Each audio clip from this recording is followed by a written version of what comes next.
What's up, everybody? Welcome to another episode, a tired, apparently, episode of Cinema Royale. Yeah, I started to feel yawning. Oh, man. Yeah, man. Um, with And the John world Nolan, I'm shutting Travis down House. again, we're I'm here John, to... that's John Nolan. I'm Travis House. And we're the Plus Strength Critics. And John was about to say something. Go ahead. No, you're good. I'm just saying, with the world shutting down around us yet again, we're still here to bring you all the movie news. That's the nice thing about what we do is no matter what, they'll be releasing movies somewhere. We know that. We just don't know where. Lots of drama regarding that. Everybody's heard about the Scarlett Johansson news. We got some stuff we're going to talk about later around that bend in the news section. But original features. If we can jump right into it. Actually, before we jump right into it, CODA is one of the movies we'll be talking about today. An Apple TV Plus release. Do you have an Apple TV Plus subscription? Have you checked out their slate? No, they have their press screening site, which has everything on it. So Yeah, I watched For All Mankind last year. We did a piece on that for the site, and I've noticed as posting trailers and whatnot over the last couple months, I just keep seeing cooler and cooler stuff come out. Mostly it was C, the Jason Momoa show where he, the whole world has gone deaf. Blind. That would make more sense. Dave Bautista's in season 2, right? Dave Bautista's in season 2. It's Clash of the Titans. They're putting it all together. But I just keep seeing this cool stuff, and it doesn't get a lot of buzz. I mean, the Apple TV Plus is not up there with Netflix or HBO Max or any of those guys. But I finally got a 7-day trial to it and been testing it out, and I am totally stuck on Mythic Quest. I'm pretty sure you would love Mythic Quest too. It's a really good show, but they have a ton of stuff on there. Like I said, CODA, a movie we'll talk about later that I really enjoyed, is on there. You have C with Jason Momoa for action. You have Greyhound, the Tom Hanks submarine movie from years ago. And So much stuff. And obviously Ted Lasso, which is like the #1 comedy. And I would admit, I watched all of season 1 on Saturday, like straight through all 10 episodes. That's how much I quickly fell in love with that's a big plug for it, because now binging used to be the thing, but it's not so much of a fad anymore. So it takes I don't know about you, but at least for me, it takes a lot to binge something in a day like I used to. But it took, I think, 6 hours. Like it wasn't like it's not as if the show was, each episode is super long, like 30 minutes. But I watched them all straight through. I watched the entire season and then watched the first episode of season 2. I love that show. Everybody said I was going to like that show, because I don't know anybody that's seen it who doesn't like it, and my friends felt the same way. But I was skeptical because me and sitcoms, I kind of take it. And a show about a continually upbeat American soccer coach doesn't sound like something I'm going to like. Right. Especially with Jason Sudeikis, who I'm kind of lukewarm on most of the time. But man, I freaking love that show. It's my favorite comedy right now. I absolutely dig it. I can't wait to watch all season 2 now. So it's that I keep hearing it's like that injection of joy that everybody needs over this last couple of years. Man. And man, it hits you hard, man. The emotions come strong in that show. And it's like, I ain't gonna say I cried because I'm a grown ass man. I don't cry. But well, then I guess we won't talk about CODA later if we're not allowed to admit that we cried. CODA. Yeah, CODA's something else. Yeah. That was the standout film from Sundance this year. It was the opening night film. I've talked about it a lot on the site since January. I talked about it again a lot this week, obviously, with its release. Classic with its release. Yeah, CODA is something special too. So. Yeah, and Ted Lasso, I'll admit, was the second reason for me to get Apple TV Plus. But as soon as I went in, I saw the thumbnail for Mythic Quest, and I remember hearing little bits about it here and there. And if you create a show centered around a game studio with like quirky individuals, I'm in. So I fell into that trap first. What's that? Rob McElhenney is the main guy. Danny Pudi is in it from and some other people. It's really funny. It's all about nerd stuff, so it's a great show. But speaking of nerd stuff, Free Guy, which is one of those. It's one of the rare original movies that is coming out, and you never really know what to get with this. I remember a time when Ryan Reynolds had a really bad track record around the time of Green Lantern. Him being involved in a project did not necessarily mean it was good, but it seems like the man can do no wrong, and Free Guy is just kind of lending credence to that. You got a guy who's essentially, well, not essentially, he is an NPC or non-playable character in the background of a video game. He doesn't realize this until one day he does something he's not supposed to do and puts on some They Live glasses, basically, and realizes he's in a video game. So you have that coupled with a real world storyline going on with Joe Perry from Stranger Things and Taika Waititi, who I'm having trouble now deciding whether I like him better as an actor or a director, because they're both pretty high up there. I love seeing that guy on screen. And Jodie Comer. I never watched Killing Eve, but people swore by her, and now I understand why. I mean, this is just... What is it that you like about her, John? She's articulates her words in a very interesting way. Her delivery is believable. Okay, sure. She's gorgeous too. I'll give that to her. And in this movie, she kicks ass, which I thought was really cool. I have a hard time gauging Jodie Comer's age because she seems so different in Killing Eve than she does in this. Where I think she's playing. I don't know her. I don't even know her actual age, but I just can't tell. But she seems like a much younger person in this movie. But super hot as Molotov girl. So I mean, she's a 25 to 45 person. You have those people who are 13 or 30. You can't tell, but she's like 25 to 45. She could be anywhere in there, and it's really hard to tell. But I know you like Free Guy. I mean, for me, it was an awesome mixture between there were obviously influences from everything, like I mentioned before, from like They Live to The Truman Show, all mixed in one. It's got Ryan Reynolds just completely unleashed, doing everything that we love him best for in this world that is a video game world that's created obviously by people that know about video game worlds. And that's one of the things that I thought was cool. Like, there was a lot of stuff in there that I recognized from being a gamer and playing games all the time and stuff like that.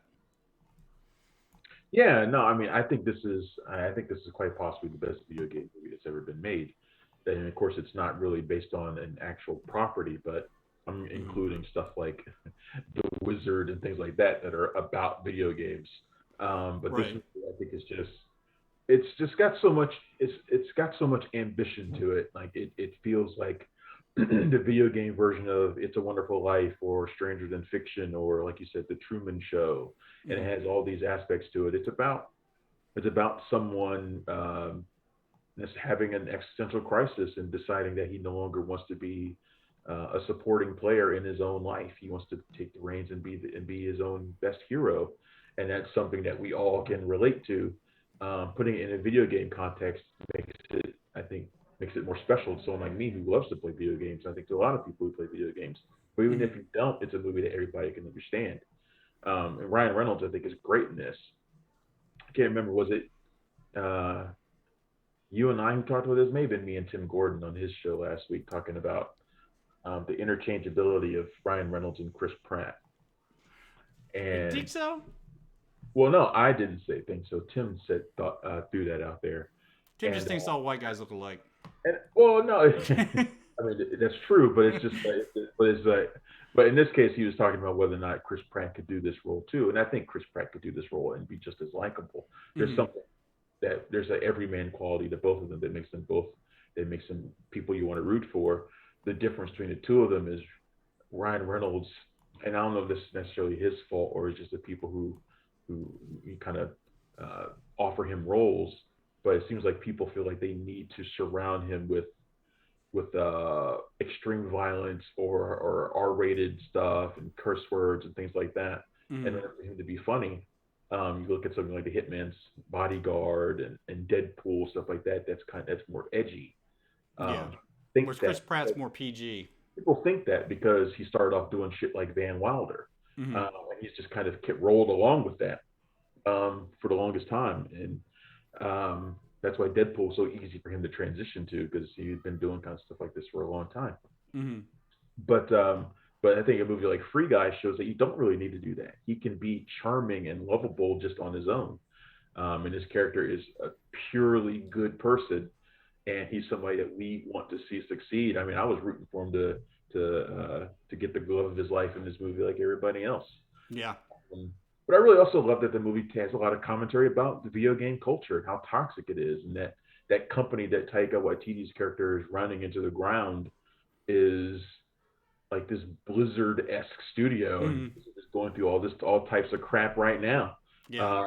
For for exactly some of the stuff that's going on in this movie. I mean, so it's like, yeah, the movie is also, like I said, very, very timely, along with a really fantastic message, and it's just super funny with some great cameos. I think I teased about this last week about the cameos that remind you that this is a Disney movie now, and not still just a Fox movie like it used to be. And one of the saddest cameos I've seen in a while in, Alex Trebek's final on-screen appearance, really. Alex Trebek cameo in this too, yeah. But this movie's just great, man. I think it's fantastic all around. One of the best of the year. I mean, I really love it. Yeah, I mean, I just fun end to end. I mean, like I said, it influences. That you can see the DNA of everything from the Lego Movie to, pretty much anything that has to do with this kind of situation, and it's pulled from all of there. And I think the worst part about this movie, though, if I had to say there's a bad thing, was about 40 minutes in when I had the realization that I am, in point in fact, an NPC. Because you see what he's doing every day, you see when he breaks out of his life, and you see the repetitive monotonous, and you realize, oh shit, that's what all of us are doing. So there's some really cool, not just the real world versus game world dynamic, but there's some really cool things done in the video game world that relate, like you said, directly with the real world and with the lives that we're living right now. So really a lot more than I expected from it. I'll tell you that much. Yeah, no, I totally agree. Fantastic movie. I can't wait to see it again. Actually, I haven't seen it since the screening. I'd like to go see it again. That's one of the negatives. Is it is not on Disney Premier Access, and I find that one of the biggest draws of that to me is, and this is where the studios will really lose money, is the rewatchability. Like Black Widow, I've watched 4 times since it came out, and I just love it more every time. But do you watch it with Angela in the room too? Oh yeah. Oh no, trust me. She likes she likes Yelena just as much as I do. I think I'd actually be the one to get left in that situation. I just want to make sure that you don't come sneak down when she's asleep. No. We watched it. We've incorporated it into our marriage. It's fun. Skip ahead to Florence Pugh scenes. Right. Exactly. No, but the being able to rewatch it just over and over again, even just little parts like. I like to skip the first 15 minutes of Black Widow and watch it, but the good news for us at least is that the time, you remember there was a time when a movie came out in the theaters, you had a good maybe 8 months to a year before you could see it again. So we're out of that era, but movies, the release window for practically all movies now is like 45 days. Yeah, I mean it seems like that's going to be a standard. And yeah, that's so short. That is 6 weeks. I mean we've come a long way from E.T. being in theaters for a year and a half. You know what I mean? Yeah. Long, man. It's not a long time in theaters anymore. Yeah. So one movie that's not a feel-good fun film is Don't Breathe 2, which was the first one. Get your thoughts about this one. Well, it's. So Don't Breathe 2, it's sequel obviously to the first Don't Breathe, which for those who don't remember, was a movie that had a lot of twists, but basically a group of kids break into a house that a blind guy lives in, but the blind guy ends up hunting them down basically. And they find out some really truly messed up stuff about said blind guy. Horrible stuff about him. Horrible stuff.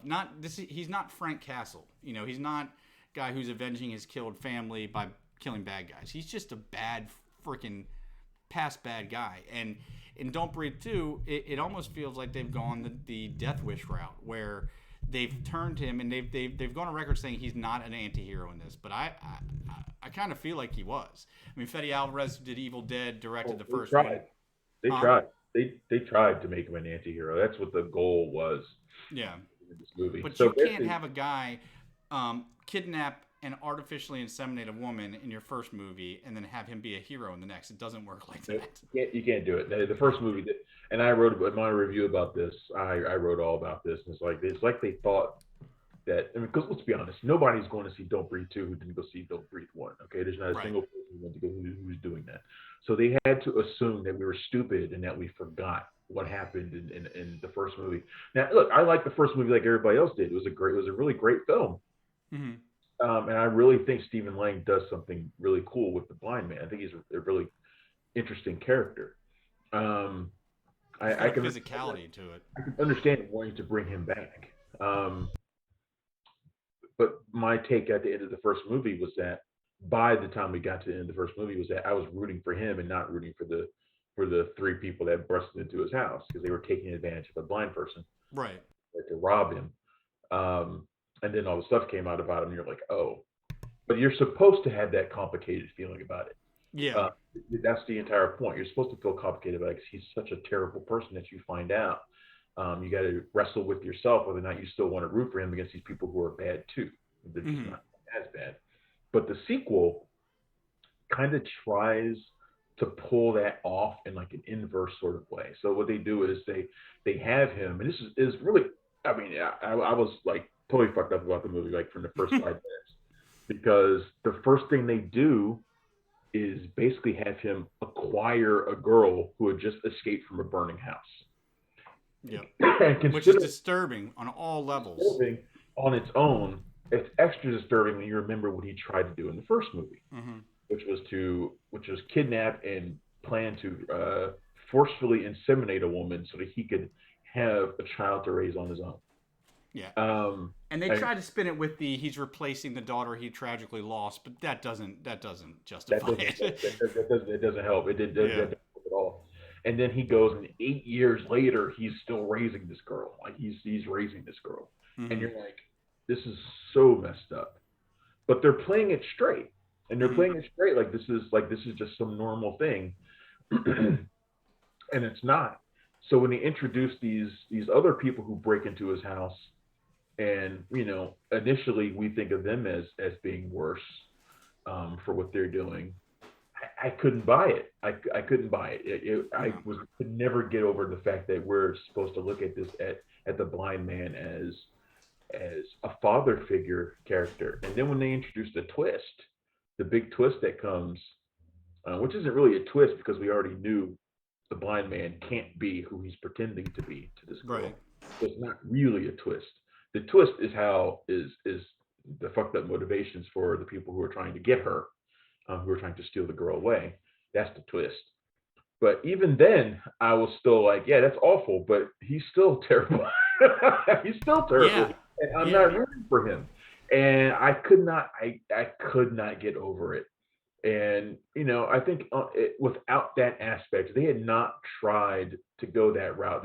This redemptive arc for him, which is what the movie is entirely about, was a redemptive arc for the blind man. If they hadn't gone that route, I would probably be cool with the movie just fine. I'd be fine. I think it's actually pretty entertaining otherwise. Yeah. If you can get over like I said, it's like a Death Wish feel to it. If you can get over those feelings, but here's the catch: if you can get over those feelings, you need to see a therapist because, I really get the feeling they sat in a pitch meeting for this sequel and were like, we'll do it. And another group comes in for this reason, and then somebody was like, well, you remember how we ended the last one? And they're like, oh, damn, that's right. Well, hopefully nobody remembers. Because I know they regret that twist because the last movie worked without that twist. It made it better or more compelling of a movie, I guess you could say. But it worked, but it totally negated any chance to have a fully enjoyable franchise out of it. Had they known it made half as much money as it did, because it made, I think, over $100 million. If it made half as much money as it did, there probably would be no sequel, and they probably would have left it alone, and it'd be perfectly fine on its own. Yeah. But it made too much money on a budget of like $9 million. I think this one was cost like 10 or 14 at the max. Mm-hmm. Person made too much money, so they had to do a sequel. The blind man is really the only draw. So it's like, well, we got to do something. Honestly, they could have done anything else. Yeah. They could have done anything else. and in theory, what he's doing is pretty awful. They just had to portray it a different way. They just had to angle it a different way. Like, he could have still done the same things that he did in this movie, and he could have angled it a different way, and I probably wouldn't be complaining. But instead, they tried to turn it into a redemptive path for him, and it was never gonna work. It was never gonna work. Right. All they had to do was, instead of having him take essentially a new daughter of his own, just have him move in next door to a family that then gets, under siege. That they have a little girl that reminds him of his daughter, so he's not crossing that weird line again. He's still not redeemed, but it makes it actively, it makes this movie less actively creepy, I guess, watching it. There's a lot of things they could have done other than the way they did it, and that was the big mistake of this movie. So I can't recommend it enough. I can't recommend it at all. Yeah. Honestly, just based on that, I was like, nah, man, this is. I was sitting there watching it like, what the fuck are they doing? It's just bad feeling in the pit of your stomach the whole time. I mean, if you forgot about Don't Breathe 1 and you kind of half pay attention to this, there are some cool action scenes. There's some cool stuff that happens in the middle, but there's too much surrounding it. I think the opening attack on the house, where they're kind of going through the maze of this house. Understandably, it's a maze because you remember how his house was in the first one. Mm-hmm. That stuff I think really worked. The director is Rodo something, the guy who co-wrote the first movie. He takes over as director in this one. Yeah. He's not. I'm not even trying to say it. Sagwes. Yeah, something. But he's not as clever a filmmaker as Fede Alvarez is. So I think he doesn't use the audio and the visual cues that made the first movie so like visually exciting, like aesthetically exciting. So this movie doesn't have that. But he's still pretty good at crafting like a compelling action sequence. I really liked the stuff where she was locked. Phoenix is the girl. She was locked in the box, and the blind man's kind of like fighting outside of it, trying to protect her. Yeah. And I thought that was like a really great sequence. Yeah. Like that. All the stuff in the house was really good. But just thinking they could redeem this guy. No, there's never going to be enough of that. That's going to make this movie work. Yeah. So. And now that I look at it, it's so obvious that that's what they were trying to do, because for God's sake, they even named the girl who they're trying to redeem him with Phoenix. I thought that was a joke because I thought it was a joke from him. That's what also made it weird to me too. It was like you named a girl who survived a fire, Phoenix, like a phoenix rising from the ashes. I was like, I guess you could mean that in a good way, but if I were her and I found out that's where I came from, I'd be like, was my name a joke? Were you trying to be funny? Right. Am I a joke to you? So from something disturbing to something that'll make you cry, but in a happier way. CODA, which we were talking about earlier, Apple TV Plus's film about a young girl who's it's a movie really about personal ambition versus responsibility, and how much of yourself is owed to your family. It's a young girl who's basically is it interpreter? I guess interpreter for her family, who child of deaf adult. She's the only hearing member of an all deaf family. Yeah, I forgot that's what CODA means. She's played by Emilia Jones, a newcomer as far as I know. The film's directed by Sean Heder. And this is just such a terrific little movie, man. And her character, she's like I said, she's the only hearing member of an all deaf family, and she's like the linchpin of their entire household. They run a fishing business, and she's like their connection to the outside world, the community. They need her. They need her for pretty much everything, not just their business, but their personal connection to people. But she also has her own dream. She wants to be a singer.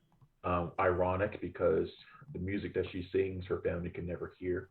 It was heartbreaking when you realize. Yeah, it's heartbreaking. It's a great scene where she's singing and signing to them at the same time. It's a fantastic scene. So she's got her own dreams, but she's also got this responsibility to her family who really need her. So there is that push and pull. But the thing that really grabs you about this movie, at least for me, was that it was a community that I had never even considered in my life. And I've this is even with movies like Sound of Metal and other stuff like that. I had never considered someone being the only hearing person in a family of deaf family members. I never really even thought that that was even a circumstance, but it is out there in the world. And while the story beats are fairly familiar, the girl trying to achieve her dreams while being tugged from obligations at home. That's stuff we've seen before. That aspect of it, this not seeing this kind of life before was really adds something new to it. The movie's so full of heart. It's got Marlee Matlin in it, who's been an activist for a deaf actress herself, who's been an activist for deaf actors and deaf movie productions her entire life. You know, she brings something meaningful to it as well. Mm-hmm. I think this movie's terrific, man. It's probably one of the best feel-good movies of the year, if not the best. Yeah. And This is I'm hoping that people find it over on Apple TV Plus. It's also in some theaters too, so I'm hoping people can go see it. But yeah, this is definitely one to check out. It's just a tremendous movie. Well, you can get that free 7-day trial to Apple TV Plus I was talking about before, so don't risk getting yourselves out there in the theaters if you don't have to. Get that free trial and watch that. And, get an IMAX. Get an iMac. See it in IMAX. Oh, see it in IMAX. I mean, yeah. This film is a great case study for why it doesn't matter if you follow a formula. If you do it the right way. We've seen every type of story that can be told, and certainly we've seen this story 100 times before. The teenager that wants to go off to greater things in the small town she's in, and the dad wants him to run the local plumbing business. I mean, hell, even the animated movie Cloudy with a Chance of Meatballs was basically about that. But when you get it in this and you put it in something that's literally, most of the time our obligation to family, it may seem like it's the most important thing in the world, but the truth is they'll get on fine without you.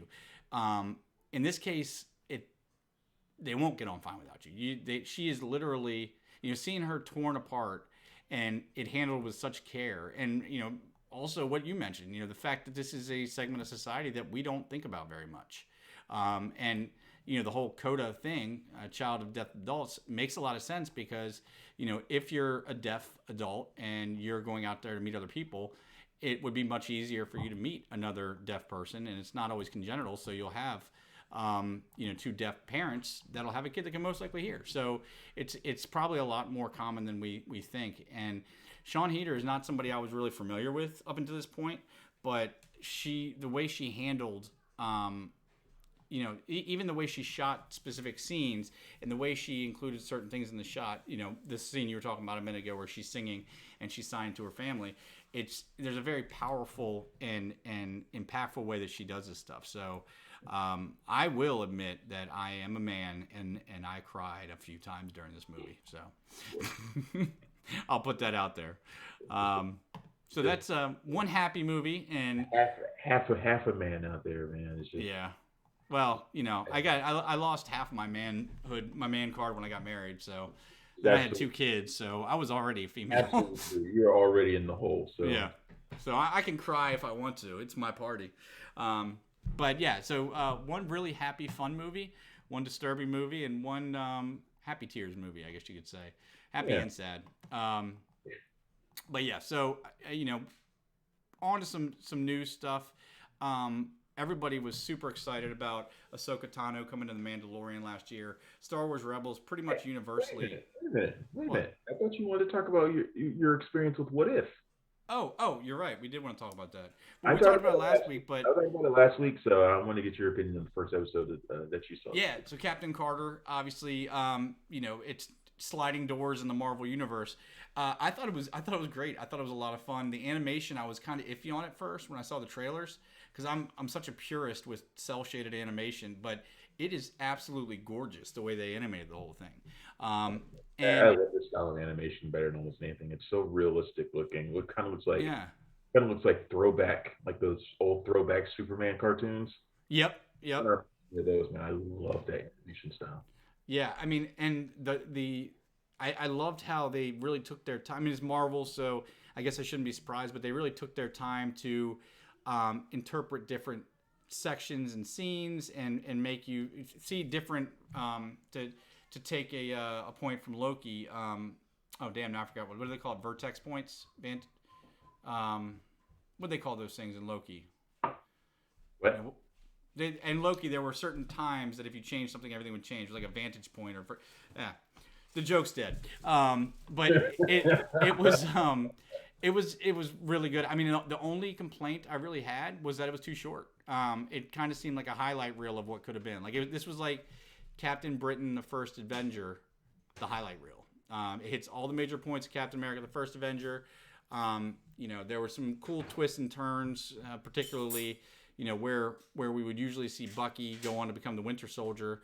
There was a twist there, and it was really cool to see, Steve Rogers, that he wasn't just left in the back and he got to become the first Iron Man, basically. I thought it was really well done. I looked at the episode listing that we posted on punchdrunkcritics.com. You guys can check that out every day for all our reviews and news, trailers, screenings, all that stuff. But we have the episode listing up there, and I wasn't excited at all for What If. Now I'm super excited for a number of those episodes. Yeah, I told you my feelings about it last week. Next couple of episodes are going to be really powerful. Next one is the Guardians of the Galaxy episode with Chadwick Boseman's final Marvel. It's hard to watch. It'll be hard for a lot of people. That's tomorrow morning, isn't it? It's going to be out. Yeah. Or tonight at midnight if you're crazy. Or tonight at midnight. Yeah. And then the episode after that is the big one with the Avengers that I didn't want to talk about last week. So. Okay. That's how good it is. But yeah, and it's also the best one, the third one, so far. But yeah, I think it's so much potential in this show, man. I can't wait to see more. So I wonder if that remains, because with all the hype about Marvel Zombies, it would really suck if they dropped the ball on that one. So I would think that they'd put all of their ability into that one. Zombies like everybody else. Like, I hated when those comics were out all the time. It's like Marvel Zombies. I'm not a fan of them either, but everybody, there seemed to be such a buzzworthy thing like that, and the Punisher kills the Marvel Universe. I didn't like anything like that, but people love the Marvel Zombie stuff and the Who Kills the Marvel Universe stuff. People love that stuff. And the Who Kills the Marvel Universe stuff, I have fun with. Those things are interesting. But Marvel Zombie stuff, I never could get into. But people love it. I mean, the Funkos sell well too. They have Marvel Zombie Funkos and stuff too. Did they change the episode listing? Because I've got here that episode 2 is Iron Man and Killmonger, and episode 4 is T'Challa as Star-Lord. It's definitely not the order that we were sent episodes, unless they changed it, unless they sent specific episodes to us in different order. But I don't know. I gotta imagine they must have sent them to you guys in the right order, because that was the last one for this. In any event, oh yeah, now I'm looking at the log line for that alternate Avengers. So that was one of the ones you got sent? Yeah. Oh, it looks so good. Oh, that's interesting. So yeah, I mean, it was awesome. Another win for Marvel, I'd say. Oh yeah, absolutely. I can't wait for people to see more. Yeah. So another thing some people are really fervent about was, like I mentioned, Ahsoka Tano, played by Rosario Dawson in the live action Mandalorian, but obviously she came from Clone Wars and then Rebels, and we're getting another character from Rebels. It looks like Sabine Wren, who is another Mandalorian, a member of Phoenix Squadron in the Star Wars Rebels group, I guess you'd say. Have they actually cast that role yet, or are we still on guesses? What was the news that I sent you? I don't remember anymore. Just that it was being cast. I think, there was casting rumors in it. People who were actually up for the role. Let me see, because now I don't have them on there. Yeah, so the three actresses that they had listed as contenders, final contenders for it. Lana Condor from To All the Boys, and of course she played Jubilee. I would not have voted for that until I saw Deadly Class. But after seeing Deadly Class, I'm totally on board with that. Toddy Gabrielle, who was in Chilling Adventures of Sabrina, and Havana Rose Liu, who was in a movie called Mayday that I reviewed earlier this year. So those are the three actors that are reportedly up for the role of Sabine Wren. In terms of who looks like her, I mean, Toddy Gabrielle probably looks the closest, although Havana Rose Liu is pretty close as well. I would love to see Toddy Gabrielle get it, because I think she was incredible in Sabrina. But honestly, I'd be happy with any of the three.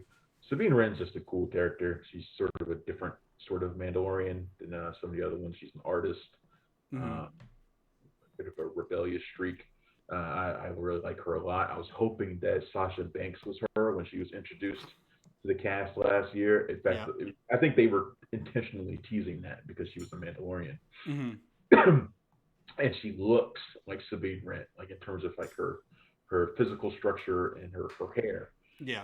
She looks exactly like Sabine Wren. So I think they deliberately teased that, but she was not Sabine Wren. So looks like it's gonna be one of these three, and I'm excited. I mean, I love the way that they're continuing the Star Wars Rebel storyline through this.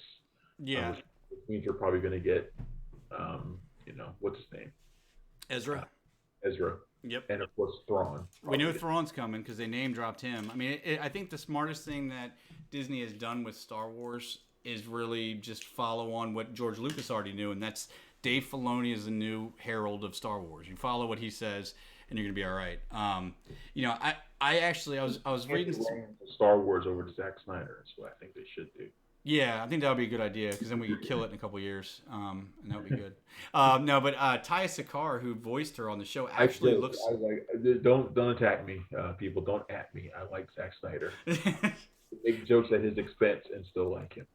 I think we have a well documented appreciation for Zack Snyder on this show. So anybody that wants to give us that. But every time I say something about him or David Ayer that I mean in jest, I get added to death on Twitter. So. Yeah. But yeah, Taika Sakar, who voiced her on Rebels, actually looks the part a lot. I don't know why they don't. I mean, I guess there's more to physical acting than voice acting. But doesn't mean you're a good actor. What's that? Because you're a good voice actor doesn't mean you're a good actor. Yeah, fair enough. All right, we can move on from that then. We finally got a big trailer not too long ago for Venom 2, and now it's not coming out. Is that what I'm hearing?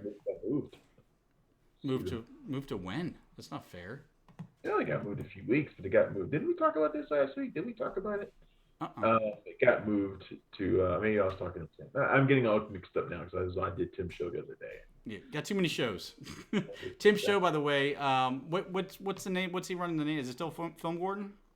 Yeah. Real Talk with Film Gordon. If you guys want to check that out. Film Gordon. He's still doing them.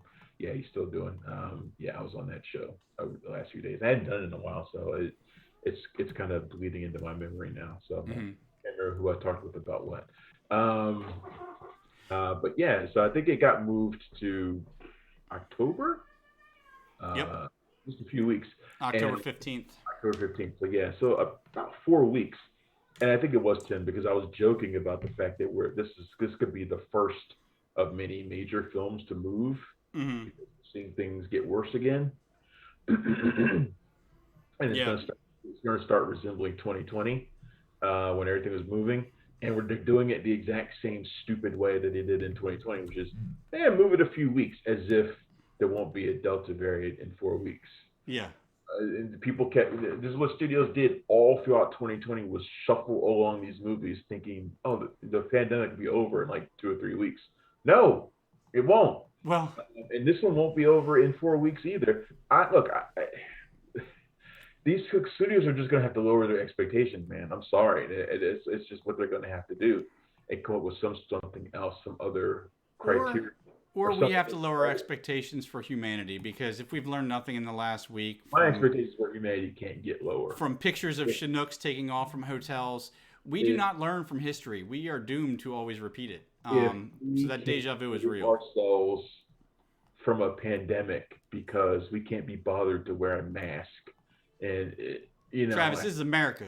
My forefathers didn't want me to wear a mask because it's my freedoms, my rights. It's just the dumbest shit in the world. Even though George Washington sent all his guys for smallpox vaccines when there was an outbreak, but they wouldn't want us to wear a mask. I know. And we're doing it for purely political reasons too. Yeah. It's just garbage. But we can't save ourselves, and there's no hope for us. But no, welcome to Happy Hour with the Bunch Drunk Critics. But still, Sony's doing what they and other studios did all last year, which is move these movies along a few weeks, hoping for the best. Nothing's gonna change in 4 weeks, man. Sorry. No, not at all. I mean, if anything, you're gonna know when things are gonna open up about a month and a half. If anything, you're gonna learn from the last time around. It's when you can figure that there's actually gonna be an opening trend, and then not even just an opening trend, but once they lose the confidence of going back to the theaters, it's going to take people the same amount of time to get back in again. So just on the plus side, movies that have not had the streaming option have done okay. Mm-hmm. They've done pretty well. I always look at F9 as the prime example. And we can also look at Free Guy now this week as another example. Movies that didn't have an instant streaming option to choose from have done pretty well. Did Free Guy do okay with all the other stuff going on? Free Guy did well last weekend, in its opening weekend. So, but it probably would have done better, just like F9 would have done better if there was no pay. But they've done better than the movies where there was a streaming option, including Black Widow, which probably did about half of what it would have done if it had no streaming option. So this is what Disney means when they say that they're experimenting with the release of Shang-Chi. That's a good segue. Let me change our media real quick. The Shang-Chi is going to without the Disney Plus premiere option. It's going to come out straight to theaters. It's the first movie Marvel's done that's going to come out solely in theaters. This is the experiment, folks. Not that the experiment is, hey, we're making a superhero movie with Asian people in it, which is what they tried. People tried to make it seem like Bob Chapek, the CEO of Disney, said. That's not what he said at all. He's not that stupid, folks. He's not going to say that. I mean, this is the tricky part because we got to be able to call out people on their bullshit because I get why Lou would think that was the case because it wouldn't be out of the realm of possibility for somebody to say something like that. But this is why we got to be careful because as soon as we start blowing our stacks at something that's an obvious misquote or not even the intended result, it makes it so much easier to discredit other stuff. But yeah, I mean, that was everybody. For anybody that doesn't know, the CEO of Disney came out and said that basically the release of Shang-Chi, the release model they'd be doing would be a great experiment for them, which resulted in Simu Liu, the star of the movie, Shang-Chi himself, kind of clapping back after he'd seen some other stuff saying that we are not an experiment, we are this and that. Obviously, he thought he meant that the, an Asian-led superhero movie was the experiment. That's not what they meant. But, I got to imagine that if I'm the entire cast, crew, and director of Shang-Chi, I'm kind of on hyper vigilance mode for stuff like that to be said. So I can kind of understand why you would jump, but yeah, like I said, I think he probably just heard the people on social media probably added him to death about it. Did you see this about what Bob Chapek said? I'm sure that's probably what happened. Right. And he responded to it in kind. But yeah, the early reviews for Shang-Chi have been really strong too. So I'm excited to see. I see it in 2 days, I think. Yeah, I'm so broken about that because they just stopped for a little inside baseball for the critics. They've really been releasing quite a few screening links for the big movies. You can always get links for smaller movies, but the big movies a lot harder to get.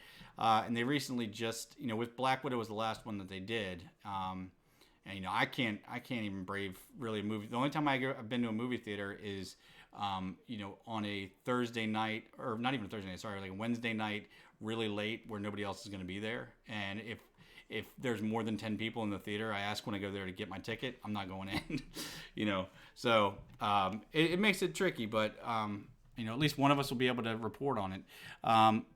Also this weekend, Paw Patrol the movie, a big one that Travis has been waiting for a long time, I know. We'll be talking about that next week. Holy. What? Yeah, I mean, I knew you wanted to see it. The Protege, which I can't believe we didn't start off the show with this, but we'll be talking to Protege next week. You guys should stay tuned and pay attention to punchdrunkcritics.com or follow us on Twitter at PDC Movies to know exactly when Travis's interview with Maggie Q drops. There was a wonderful picture on social media today of Travis looking all kinds of out of his league with his arm around Maggie Q. You lucky bastard. It's fantastic, and I told somebody on social media, I was like, say like she's one of the goats, and I'm like, yeah, she is. She's one of my favorites. I told her during the interview, it's like these kinds of movies are like right in my wheelhouse. They're my favorite kind of movies, honestly. Assassin movies, especially female-led assassin movies, are my favorite. I told her Luc Besson type movies are my favorite, which obviously she knows a lot about because she played with them Nikita for So yeah, we had a pretty fun conversation for about 10 minutes. It's really, really great. I hope you look forward to people seeing the Protege. That's my review of that. Should probably be up tomorrow, I think, tomorrow or Thursday. So, yeah. Yep. And that's pretty much our big one for next week. I know we got The Night House coming out. There's a bunch of stuff coming out this next week. Demonic. My review of The Night House should have been up today, and because I got so distracted, I forgot to put it up. So I'll either put it up when the show is over, or I'll wait till the morning. Demonic is also out. Mm-hmm. That's Neil Blomkamp's new movie. His first film since Chappie in 2015. That was such a good movie. I think people sleep on Chappie. I really liked Chappie. Chappie's pretty bad. Chappie's not great. I liked it. I'm a sucker for those underdog, like sweet little like puppy robots. I think I was really generous to it when I first saw it, and now I've seen it since, and I was like, it's really not that great. I mean, I've only seen it once, but I remember liking it. He's never quite lived up to District 9 potential. Elysium didn't live up to it. Chappie didn't live up to it. Demonic doesn't live up to it. So yeah. But his ability to make Demonic is up as well. It's already up on the site, so if you go there, you can check it out. His ability to shut DC's visual effects department down for a quarter, if not less, of the price has still remained. I mean, Chappie looked amazing. Didn't spend any kind of money on it. District 9 was like $30 million. Half the movie was CG and looked photorealistic. Meanwhile, DC's out here spending $200 million for Play-Doh creatures. Demonic looks good too. His ability to, he's a visual whiz, and that's never going to go away. He's got other issues. Right. So yeah, that's all for next week. But as I switch over to our closing slate here, don't forget the site that we dropped a few times for you already, www.punchdrunkcritics.com. All the reviews, news, trailers, images, interviews, screenings, everything you'd want that's related around a cinematic experience, we got right there for you. You don't have to check in every day to see you do have to go to the site every day. You don't have to check in to see when things are updated. You can subscribe on Twitter. At PDC Movies is the site. At Punchy Critic is Travis, and I am at Punch Drunk John. You'll get all the updates to your feed right there to let you know when to look out for new stuff at the site. On Twitch, Travis is at cinematic_enforcer. And if you guys have any tips, questions, feedback, anything at all you want to talk to us about, feel free, please, to send us an email at info@punchdrunkcritics.com. We always look forward to hearing from you guys. Until next week, I'm John. Travis. And we are out of here. Thanks for checking out the show. If you like what we're laying down, please subscribe to our channel and click the bell to receive notifications for all of our latest stuff.